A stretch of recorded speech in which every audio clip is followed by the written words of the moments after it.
card. This is for 1,944 in Arifolo. With my Arabic customers, I have many hard customers.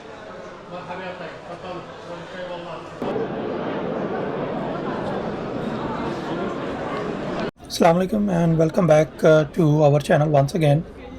अभी हम इस वक्त Istanbul में हैं और जैसा कि पिछली वीडियो में देखा कि हम वॉक करते करते आलमोस्ट तस्कीन स्क्वायर से गलाटा टावर और गलाटा टावर से गलाटा ब्रिज रिवर क्रॉस किया और अभी हम पहुंचे हैं यहाँ के मशहूर इजिप्शियन बाज़ार में।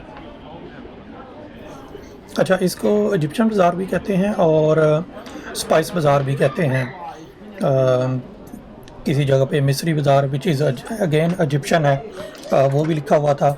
तो सेम स्टाइल का जैसे टिपिकल टर्किश बाज़ार हमने देखे हैं कि हिस्टोरिक टाइप के इंडोर टोटली कवर्ड होता है, बल्कि खाली टर्की में नहीं है, बहुत सारे मिडल ईस्टर्न कंट्रीज़ में इस किस्म के बाज़ार होते हैं जो ऊपर से कवर होते हैं और दोनों साइड पे शॉप्स होती हैं। मेरा ख्याल इसकी एक रीज़न ये भी है कि क्योंकि यहाँ पे इन कंट्रीज़ में मौसम थोड़ा गर्म होता है एज़ कम्पेयर टू जैसे यूरोप वगैरह में जाएँ तो वहाँ पे ओपन बाज़ार भी होते हैं। तो क्योंकि इस गर्मी को कंट्रोल करने के लिए मे बी इन्होंने कवर्ड किए होते हैं कि धूप और गर्मी इतनी अंदर ना आए। एनीवेज़ ये मेरी अपनी अजम्पशन है, कोई इस पर भी फ़िलहाल मैंने रिसर्च नहीं की। तो जैसा कि नाम से ज़ाहिर था कि ये एक स्पाइस बाज़ार के नाम से फ़ेमस है, तो अंदर भी आए हैं तो सारी स्पाइसेस ही स्पाइसेस हैं। अब हमारे लिए तो इनमें किसी का कोई मतलब नहीं है क्योंकि ये किस पर्पज़ के लिए यूज़ होती हैं देखने में बहुत अच्छी लग रही हैं कि बहुत ज़्यादा कलरफुल और बहुत ही जो प्रेजेंटेशन की हुई है। हाँ, बीच में जो टर्की स्वीट्स हैं उनकी तो समझ आती है, लेकिन ये जो स्पाइसेस हैं इनका तो बिल्कुल भी नहीं पता चल रहा। और बीच बीच में ये थोड़ी सी ज्वेलरी और पर्सेस इस किस्म की शॉप्स हैं। हाँ, टेस्टर फ्री अलाउड है, हम टेस्ट भी कर सकते हैं। तो मेरा ख्याल यहाँ वैसे बंदा अगर खाली टेस्ट ही करता रहे तो काफ़ी अच्छा गुजारा कर सकता है। तो कुछ ये स्वीनियर भी हैं। तो खैर ये स्पाइसेस इनका वैसे जिससे भी खड़े होकर पूछें वो तो बड़े फ़ायदे बताता है कि ये इस पर्पज़ के लिए दुनिया जहान की बीमारियों का काइंड ऑफ वो इलाज बता देंगे और दुनिया जहान की कमज़ोरियों के लिए को ताकत में कन्वर्ट करने के लिए भी ये सारी स्पाइसेस हैं। बट एनीवेज़ इनका कोई वो नहीं है, लेकिन एक्सपेंसिव बहुत ज़्यादा है, बहुत ही ज़्यादा, क्योंकि ये एक बहुत ही टूरिस्टिक जगह है। तो बाकी जिसको तो पता है कि ये किस पर्पज़ के लिए हैं क्या है वो तो बाय कर सकता है। अदरवाइज़ मेरा ख्याल ये बेहतरीन जगह है विंडो शॉपिंग के लिए कि आराम से घूमें फिरें, कलर्स, यहाँ की रौनक, यहाँ का आर्किटेक्चर स्टाइल, इन चीज़ों को तो एंजॉय करें, लेकिन शॉपिंग से बस ठीक ही है, गुजारा होता है तो कर लेना चाहिए।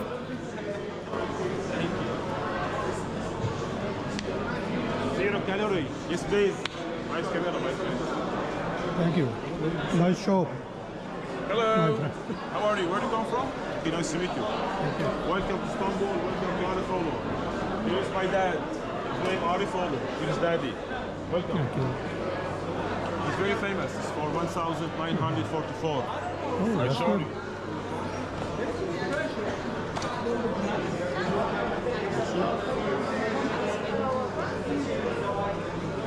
Here's my card. This is for 1,944 in Arifolo. It's very famous. He's very old. Yeah. Can I give you a small present for you?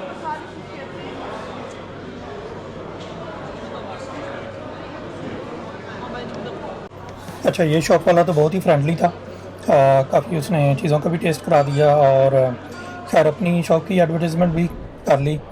और कुछ टर्किश जो ये एक फ्लेवर्ड टी बनाते हैं वो काफ़ी जगहों से मिल रही थी, तो इसने भी टेस्ट कराया। जो बहुत ज़्यादा स्वीट होती है, मेडिकली तो बहुत उसका फ़ायदा बताते हैं, लेकिन आई डोंट नो कि किस हद तक ट्रू है। हाँ, तो ये जो मैं पिछली वीडियो में भी थोड़ा सा मैंने दिखाया था कि इधर बिल्कुल बाज़ार से बाहर निकले तो मस्जिद है।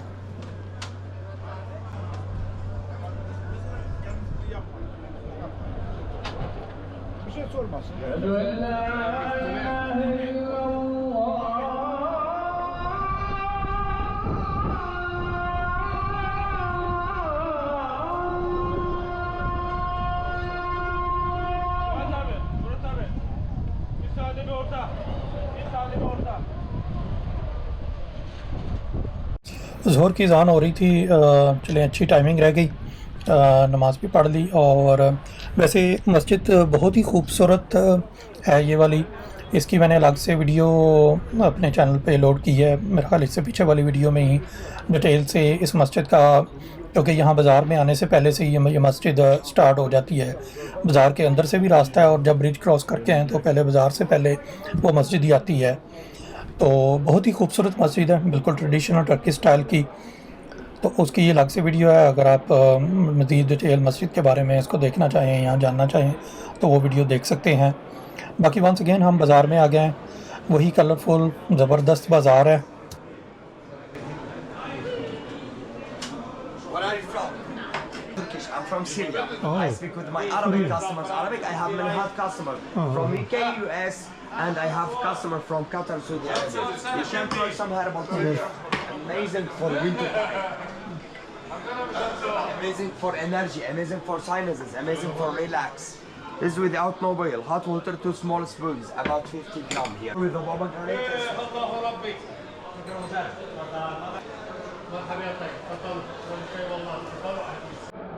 वंस अगेन ये लास्ट वाला शॉप वाला भी बहुत ही ज़बरदस्त फ्रेंडली, और उन्होंने भी हमें वही टर्किश कहवा सर्व किया। टेस्ट में तो बहुत अच्छा था, बड़ा ही ज़बरदस्त। वो डिफरेंट 3 किस्म के फ्लेवर थे, तीनों ही ज़बरदस्त थे। अब जो मेडिकल उनकी वो बता रहा था वो तो मैं नहीं जानता किस हद तक ठीक है कि नहीं ठीक। एनीवेज़ कुछ ना कुछ तो बेनिफिट्स होंगे जिसकी वजह से ये टर्किश स्पाइसेस फेमस हैं। अब किस हद तक वो रियल है नहीं है, लेकिन बातों से तो अच्छा ही लग रहा था बंदा, काफ़ी उसने अपनी चीज़ों की तारीफ़ की। बाकी फैक्ट्स क्या हैं उनके बारे में मैं कुछ नहीं कह सकता।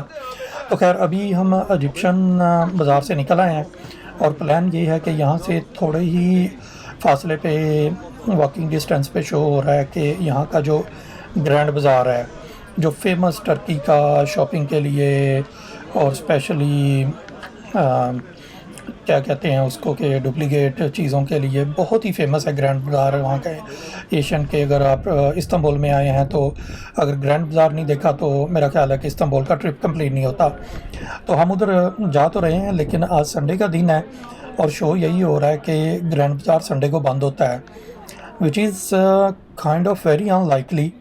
कि यकीन नहीं आ रहा कि इतना फेमस टूरिस्ट सिटी है और इसकी सबसे जो टूरिस्टिक हाईलाइट है ग्रैंड बाज़ार, वो आज संडे वाले दिन बंद हो।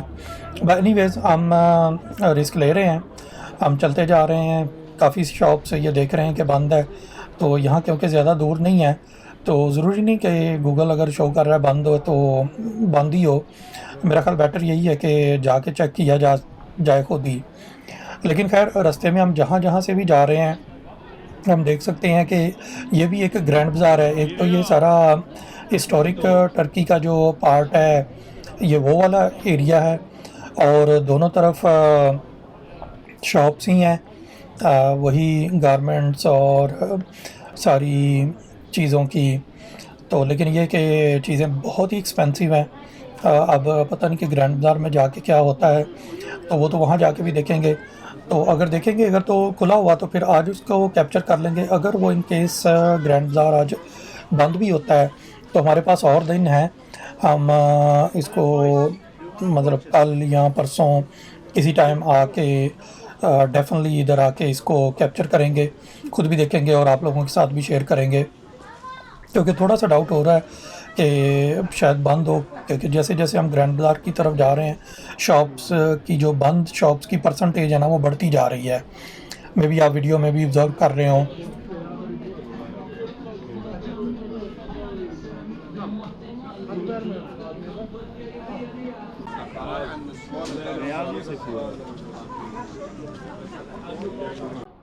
जी हाँ, ये हमारे सामने जो है ना ग्रैंड बाज़ार की एंट्रेंस आ गई और ये लोग भी मेरा ख्याल हमारी तरह क्योंकि ये रास्ता फर्दर आगे कहीं नहीं जाता और शॉप्स भी बंद है, तो ये भी मेक श्योर करना चाहते थे कि आखिरी टाइम तक जाके चेक करें कि वाकई ओपन है कि क्लोज़ है। तो ये लोग भी वापस ही टर्न बैक कर रहे हैं। तो बाकी सारी शॉप्स ये एक बेचारे ओपन करके बैठे हुए हैं, लेकिन ये कि इतना आगे तक कम ही कस्टमर आ रहे हैं। तो ये रहा जी ग्रैंड बाज़ार जो कि आज बंद है। लेकिन हम छोड़ने वाले नहीं हैं। हम यही प्लान है कि कल दोबारा आएंगे। 1461 का ये बना हुआ है, बहुत ही हिस्टोरिक मॉन्यूमेंट है। तो ये अब हम नेक्स्ट डे आ गए हैं। मीन के कल जब आए थे तो ग्रैंड बाज़ार बंद था। तो अभी हम ये दूसरी साइड पे आए हैं, जिस साइड पे ब्लू मॉस्क और हाया सोफिया है, उधर से भी ग्रैंड बाज़ार की एंट्रेंस है। थोड़ी सी छोटी है, मेन वाली नहीं चले, मेन वाली तो हमने दूसरी वीडियो में देख ली थी। ये छोटी एंट्रेंस है लेकिन लेके उसी ग्रैंड बाज़ार में जा रही है। तो कल तो बंद मिला था लेकिन आज खुला मिला है। वही हर बाज़ार में एंटर होने से पहले यहाँ हर जगह से पहले एक वो सिक्योरिटी वाला लगा होता है, जो कि आप चाहे उसके अंदर से गुजरें बाहर से गुजरें, नो वन बॉदर्स। तो यहाँ पे ये चेक कर लें कि बिल्कुल जिस तरीके का वो पीछे स्पाइस बाज़ार देखा उसी की तर्ज का ये बाज़ार भी है। वही टिपिकल ट्रेडिशनल चीज़ें हैं, गारमेंट्स, ज़्यादातर गारमेंट्स ही हैं, जिसमें कुछ शूज़, पर्सेस और जो भी इनकी कॉपियाँ ही इनको कह सकते हैं। लेकिन प्राइस और क्वालिटी का कंपैरिजन करें तो मुझे नहीं लगता कि यहाँ पे कौन लोग हैं जो इनको बाय करते होंगे। हाँ, दूर से डिस्प्ले से में पड़ी हुई चीज़ें फिर भी अच्छी लग रही हैं, लेकिन जब करीब से जाके इनको देखें, टच करके देखें, ये जितने पर्सीज़ हैं, बेल्ट्स हैं, हमने थोड़ा बहुत मतलब कैमरा ऑफ करके ही टच, क्योंकि कैमरे के साथ ये अंदर किसी शॉप में पता नहीं उनको क्या एक अजीब सा करंट लगता है कि फ़ौरन शुरू हो जाते हैं कि नो कैमरा नो फिल्मिंग। तो खैर हमने जो भी चीज़ को टच करके देखा है, क्वालिटी वाइज बहुत ही बिलो एवरेज कह सकते हैं। और प्राइस किसी भी हाई स्ट्रीट पे, किसी भी डिज़ाइनर आउटलेट पे जाएंगे तो मेरा ख्याल ओरिजिनल डिज़ाइनर पे ये चीज़ें शायद आपको सस्ती मिल जाएं, और यहाँ पे ज़्यादा प्राइस डिमांड करते हैं। हाँ, सिर्फ ये है कि यहाँ थोड़े से आपको अगर बार्गेनिंग स्किल्स आपके अच्छे हैं तो आप फ़ायदा उठा सकते हैं, लेकिन अगर बार्गेनिंग स्किल्स आपके अच्छे नहीं हैं तो ये डेफिनेटली बिग टाइम आपको लूट लेंगे। तो लेकिन ये कि बार्गेनिंग स्किल्स या प्राइस अपार्ट के, लेकिन ये इनमें से अभी तक कोई चीज़ भी मुझे ऐसी नहीं लगी कि जो वर्थ करती हो कि आप बाय करें। मीन अगर फ़र्ज़ करें वो किसी चीज़ का 50 यूरो मांग रहे हैं तो आप बड़ी बार्गेनिंग करके अगर 25 भी उसको ले आएँ, लेकिन स्टिल वो 25 क्या वो 5 यूरोज़ की वो चीज़ वर्थ नहीं कर रही। मतलब देखने से पता चल रहा है कि ये बहुत ही लो क्वालिटी है। अब पता नहीं वो कौन सी चीज़ें हैं जिनके लिए टर्की फ़ेमस है। यहाँ मेरा ख्याल हम सही जगह पे नहीं आए, मे बी वो कोई और जगह हों जहाँ पे लोग बड़ी टिका के शॉपिंग करते हैं, लेकिन ये सिर्फ दूर से देखने में ही अच्छी लगती हैं, करीब से बिल्कुल भी नहीं। आएँ, घूमें फिरें, इस कल्चर को एंजॉय करें, इस पूरे अरोमा को एंजॉय करें। ये देखें कितना खूबसूरत बाज़ार है, उस चीज़ को एंजॉय करें। शॉपिंग तो मेरा ख्याल कहीं और से ही कर लेनी चाहिए। तो चलें, खैर आज की वीडियो को इधर ही ख़त्म करते हैं। मिलते हैं आपसे अगले वीडियो में इस्तांबुल की कुछ नई जगहों के साथ। तब तक टेक केयर, लाइक, सब्सक्राइब और शेयर कर दीजिएगा।